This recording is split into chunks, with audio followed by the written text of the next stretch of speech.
Hello and welcome to Craft Culture and Chemistry, Milwaukee Brew, a show taking a look under the hood of Milwaukee's brewing industry. Brewing is a precise science, and from global macrobreweries to small-town craft breweries, they all go through the same process. My name is Mike Doble. I'm the owner of the Explorium Brew Pub with several locations here in the Milwaukee area. My family owns and operates several breweries in several states. This family history inspired my wife and I to create our own brew pub brand right here in Milwaukee. In order to have a strong brand, you have to understand the basics of the craft. So let's get started with a look behind the scenes at Lakefront Brewery to learn a little bit more about the details of the brewing process. This is Craft Culture and Chemistry, Milwaukee Brew.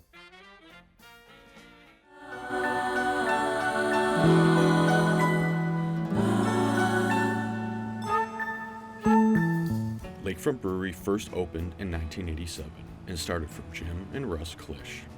From humble beginnings with at-home brew kits to opening their first brewery in an old bakery. The present-day Lakefront Brewery is a local brand that pushes the boundaries on a sustainable brewing process and environmental impact as a whole. Lakefront sources their malt as well as many other ingredients from local farms. Once the malt is brought to the facility, it is stored in a large silo. Malt is sent down a hopper to weigh and crack the malt for the beer being batched. This process is milling and turns malt into grist. Grist now travels through augers to transport them into a grist case above the mash tank. The mash tank is where our milled malt is introduced with hot water to start activating enzymes in the grist. These enzymes start to break down starches and into fermentable sugars to later create alcohols for our beer. The temperatures must be carefully controlled to influence the breakdown. Once the mashing process is done, the now sugary liquid called wort is separated and sent to the brewing kettle. The now spent grain is filtered and sent to a separate silo, where a local farmer picks it up and uses it as food for livestock. Having a little sugar left and having some protein, it can be a great addition to a livestock's diet. Lakefront still uses a traditional German-made copper kettle from the 1960s. After a dormant retirement, Lakefront bought it to keep an old-style tradition connected to their brewing process. Once in the brew kettle, the wort is brought to a boil and hops are added. This is done to sterilize and build the beer's aroma and flavor. The hops are boiled down for about an hour, and once fully incorporated, the wort is ready to be rapidly cooled and made into beer. The wort, once ready to be cooled, is sent into a whirlpool. The water is cycled in a whirlpool to pull all leftover hops and other solid particles from the wort so it can be prepped to be fermented. Yeast is introduced to initiate fermentation. Yeast metabolizes the simple sugars and creates carbon dioxide and ethanol. Fermentation can take anywhere from a couple weeks to over a month. Each batch is different. Lighter beers require a shorter fermentation time, while darker ones could go weeks extra. The now beer is ready to be drained from the fermenter tank and sent into a centrifuge where it spins up to 2,500 times a minute, as well as other fine meshing filtering. Any last solid particulates are filtered out, then sent to the packaging side of the floor where the beer is recarbonated and left in a bright tank for further clarification while waiting to be canned, bottled, or kegged. Lakefront Brewery is arguably Milwaukee's most iconic craft brewery. It's located in a repurposed historic building with a beautiful view right on the Milwaukee River. Now that we've seen the brewing process from start to finish, we learned there are lots of ingredients combined in different ways. But how does each ingredient help contribute to the final product? Where do we get malt and hops? How is the malt treated to make variances in beer? What exactly happens in fermentation? Well, over at Pilot Project Brewing, we got to see a full ingredient breakdown with Steve Peters. Let's check it out.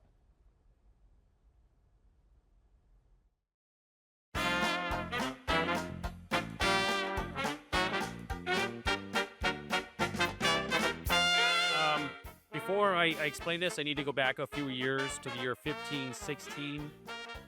In that year, William IV, he was the Duke of Bavaria, wasn't even Germany yet. He came up with what's called the Reinheitsgebot, or the beer purity law of 1516. That law dictated that all beer should be brewed with just 3 ingredients: water, malted barley, and hops. Here in Germany, they abide by that law very strictly. You add other things to your beer, like cherries or kumquats or pizzas or hamburgers or whatever we do in the United States, all kinds of different things.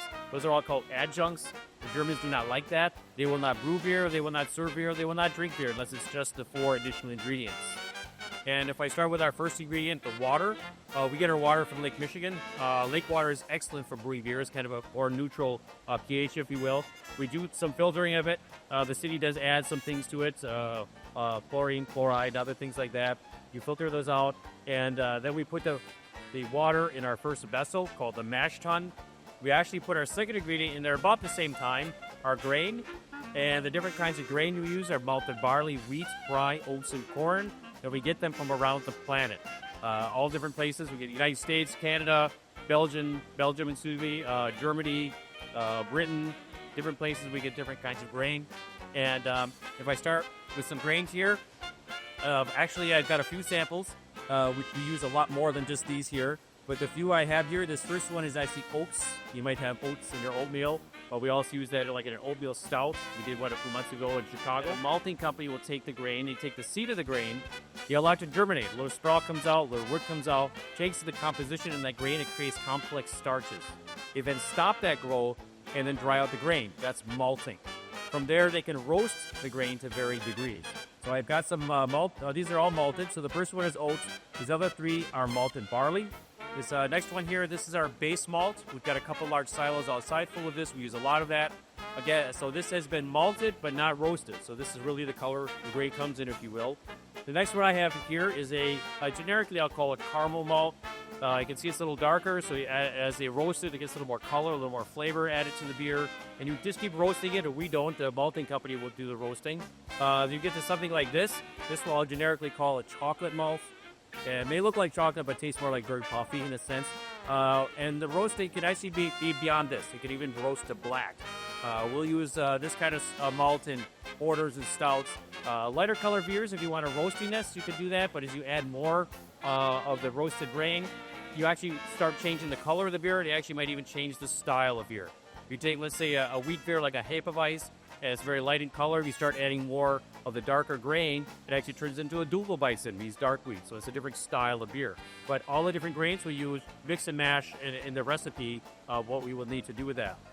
First thing we need to do with our grain, though, from our silo outside is we need to crack the grain. We do not want to grind it into a flour. We just want to crack the outer shell open. And I have another container here. This is cracked grain. It's a very coarse texture. So as you learn in the second step of the brewing process, I'll explain when we get to that why we need the grains to be cracked and not ground into like a flour consistency.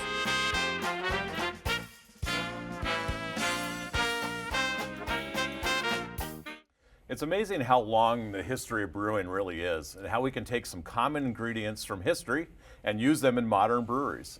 Starting from some primitive basics to now how entire companies were built on creating and perfecting these drinks, which is truly an art form. Before we continue with Steve, we actually have a guest with us. I'd like to introduce Tim Kowalski from Sprecher Brewing. Thanks for taking time to visit with us, Tim. Oh, thanks for having me. So what's your role at Sprecher Brewery? So my role at Sprecher Brewery is the brewing quality manager. So in short, I basically run the cellar, I oversee the brew house, and I help with the quality department. Well, that sounds like it's a lot of fun, but it probably has some challenges. You probably have a lot of corralling that you're doing. Yeah. Do you have a favorite beer you like to make? My favorite beer, I would probably say, would be the Black Bavarian. Okay. I think that's just a really good dark, light beer. Dark in color. Dark in color. Light in drinkability. Right. Oh, that sounds amazing. So besides beer in your job, Sprecher does make a lot of sodas. Yes, we do. And do you have your hands in the soda side of this as well? Yes. So actually, part of my job, or it's not part of my job, what I get to do for fun there is I get to make different soda recipes, small batch sodas that we have on tap. And it's called a soda lab, and basically I just get to fool around in a lab, come up with new soda flavors, put them on tap, and see what people think. Wow, that sounds like a lot of fun. Yeah. So when backing up, when you first contemplated working in the brewing industry, so what really inspired you? Was there a moment that that you look back to that says, hey, I really want to get into this and do this and create these flavors? Well, I think it was two things, kind of. One thing was drinking beer and liking it, and then a part of it was family history. My great-grandpa was a line supervisor at Pabst, wow. in the 1900s. So part of it was kind of like, okay, beer's really cool, and maybe I should be doing this. It seems like it's a family thing. So, and then I liked beer, and one of the first beers that got me into it that I didn't think was bad tasting was a carrot cake ale. Wow. Something that was weird, but very tasty. Yeah, so that so you take these beers, then we combine them with foods, Yeah. right? Like a carrot cake beer. So basically, you're taking all these flavors and combining them. Has there been any particular challenge you've come across in combining flavors and beers, or maybe some of the sodas that you guys make? Oh yeah, I would say. Especially when you're dealing with beers and sodas. Certain flavors come out differently in beers compared to a soda, I think. And also, like if let's say you want to have a weird flavored beer, depending what flavor and what kind of beer it is, if it's like a stout compared to an ale, compared to a sour, I think that's one thing you have to think about flavors. But then also, soda's a little different, beer's not as forgiving with flavors. Sure. Or beer's not as forgiving in general, I'd Right. say, with the whole process. But yeah, so it's kind of like two different sports. Same concepts, Sure. but things can come out. Mint is a tough flavor, no Yeah. matter what liquid you want to put it in. Sometimes you can over mint a beer, Sure. and this 30-barrel batch of beer can now be down the drain, and that can be tough. So as you deal with those particular challenges in making sodas, do you ever have to go back kind of at the tail end and adjust and get it just so? I mean, I can imagine it's probably Yeah. pretty hard to hit it the first time. Yeah, I try to do the, what's the saying? Measure twice, cut once. Sure. I try to do that. I do a lot of small batching. So when I say small batch, I mean like a barrel at a time. Sure. But then when I want to trial my flavors before I make that, I will do 500 ml samples, come Okay. up with a little thing of soda, do my flavors, and I'm very old school about how I do my flavors. I'll sit in a lab, have it closed off where there's no distractions, and I'll just smell. Yeah. And I'll smell and I'll think how will it taste or how will it go together. Sure. And then it's fun. I'm kind of like a kid in the candy store. Sure, I'm sure the other staff at Sprecher really enjoy tasting all your creations. Thank you, Tim. I really appreciate you being here. Let's take a look at what Steve has to show us so that we can learn further about our dry ingredients and dive deeper into fermentation.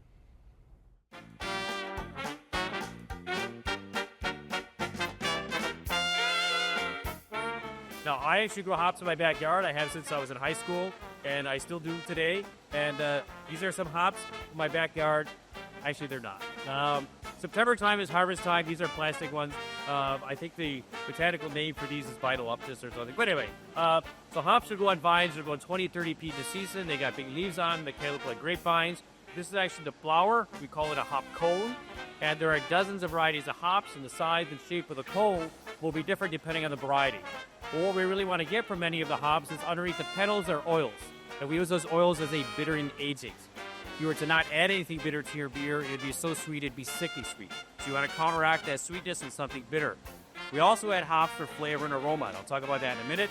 Now, we can certainly use hops like these, the real ones, of course.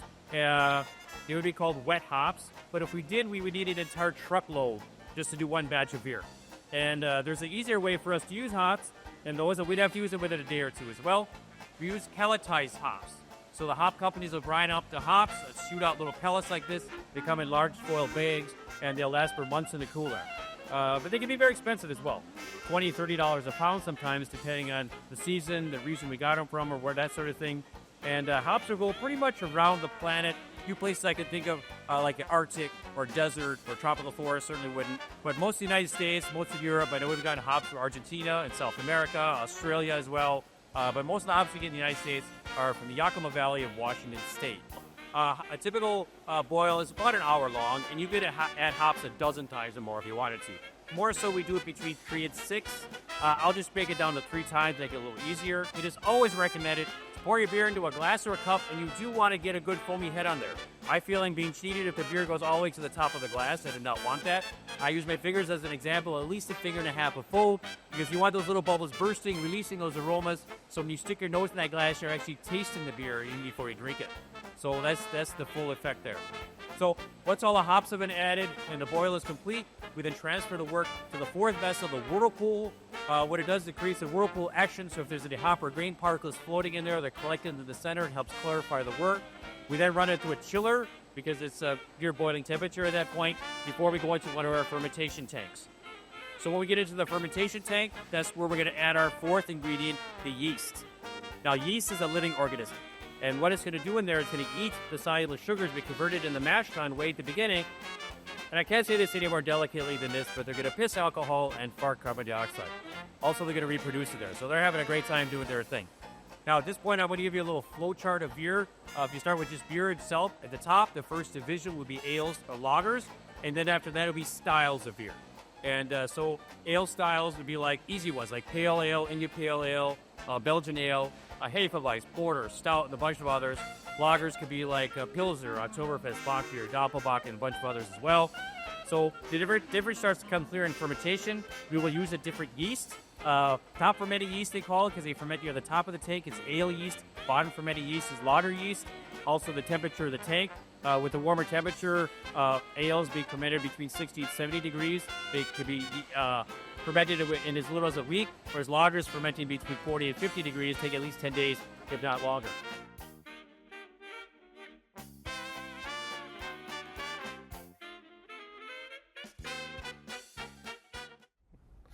It's amazing how small variations in how malt is treated and where our ingredients come from, how that makes a huge difference in the impact of the beer recipe.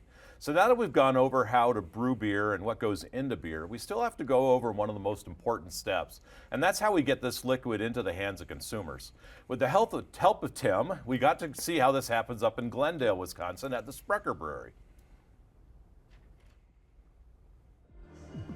Starting back in 1985, Sprecher Brewery was founded by Randy Sprecher. Starting with a small and local-based brewery, has now grown to one of the largest craft beer and soda companies internationally. They now distribute in 49 of the 50 states in the U.S. and to over 23,000 stores. Well known for their award-winning and internationally recognized root beer, Sprecher has won many accolades since its humble beginnings in 1985. Our journey with Sprecher starts after the brewing and soda making process. We start with our large pallets of already printed and labeled cans made for Sprecher sodas and beers. A depalletizer quickly moves these cans in a neat order and gets them ready to be rinsed and sanitized to be filled.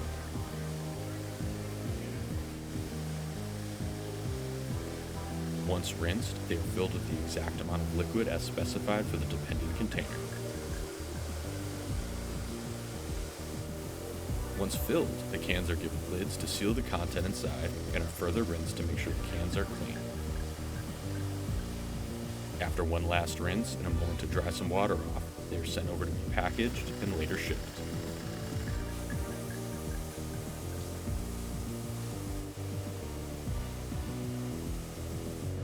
On the other side of the factory floor, the bottles are going through a similar process.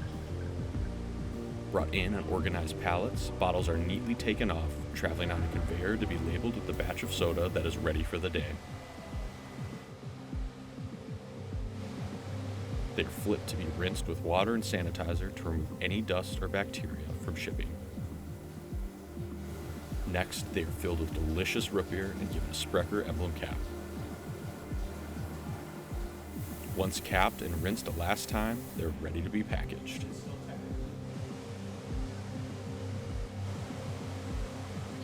On the far side of the factory is where folded boxes are ready to be assembled to package and ship the beverages to their destination. The boxes are unfolded and glue is applied to all foldable sides so they can be sent to designated areas for filling. Once packaged and sealed, The boxes are carried over to be shrink wrapped and palletized.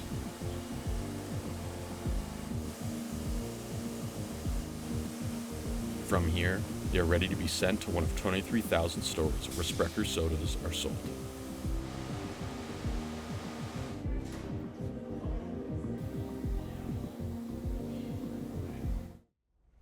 Being able to produce so many different drinks in coordination at the same place takes a lot of planning with the team at Sprecher.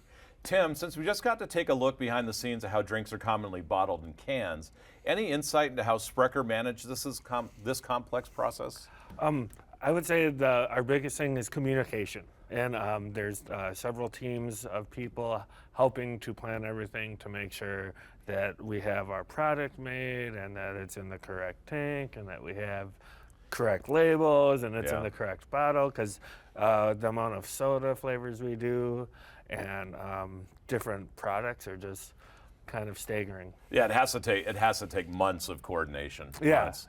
So when you're planning the next flavor, the next big flavor, you talked a little bit about earlier about how you do a little experimenting and whatnot. Mm-hmm. So do you have a body of people that come in to test those, or what do you do to kind of decide what's next? Well, I kind of will go around to certain people or anyone that I see that are in the tap room that I know that are like receptive to kind of just trying new things, trying different flavors.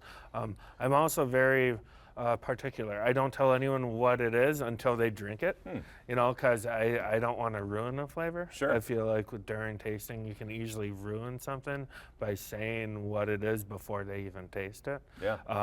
But yeah, I usually go to random people and I'm like, hey, drink this. And then, wow, that's great.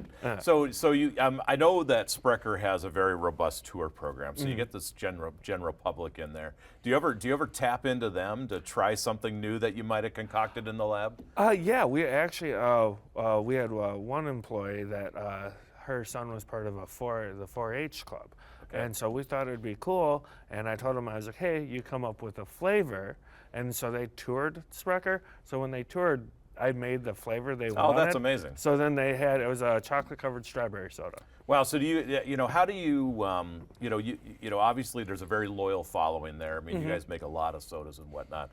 How do you, that's a great example of your customer engagement. How do you see that growth happening? I mean, do you get a lot of feedback from those tour groups on those flavors, and do those flavors end up seeing the light of day ever? Yeah, I mean, we've had one flavor, black cherry, that formulated and that got into bottles and cans.